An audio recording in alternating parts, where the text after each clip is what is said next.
Hola niños y niñas, yo soy la tía Estefi y estoy muy feliz de acompañarlo en este cortito periodo de aprendizaje. Bueno, les voy a explicar nuestra actividad.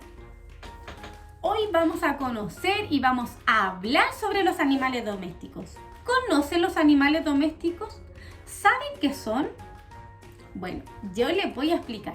Los animales domésticos son todos aquellos animales que conviven con el ser humano. Pueden ser grandes o pequeños. Los animales de granja también son considerados como animales domésticos. Ahora vamos a nombrar, a reconocer y hacer el sonido onomatopéyico de estos hermosos animales. Primero, ¿conocen la oveja? ¿Han visto una oveja alguna vez? Bueno, la oveja, así se llama, oveja. La oveja hace B. Repitan ustedes. Muy bien. ¿Cómo se llamaba? Oveja.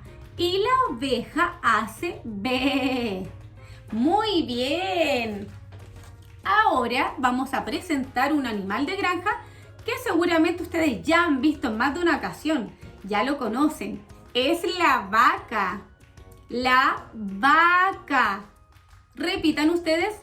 Vaca. Y la vaca hace mu. ¿Cómo hace la vaca? No los escucho. Mu. Muy bien. ¿Y cómo se llamaba? Vaca. Y la vaca hace mu. Ahora vamos a hablar sobre otro animal doméstico que es muy conocido por ustedes y seguro más de alguien lo tiene de mascota.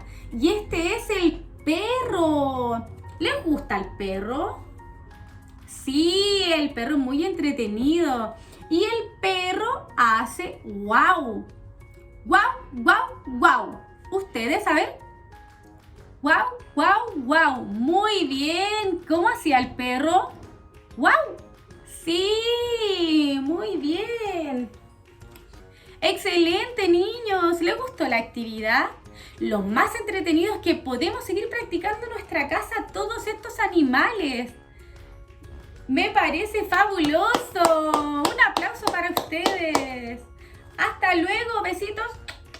Cariños para todos.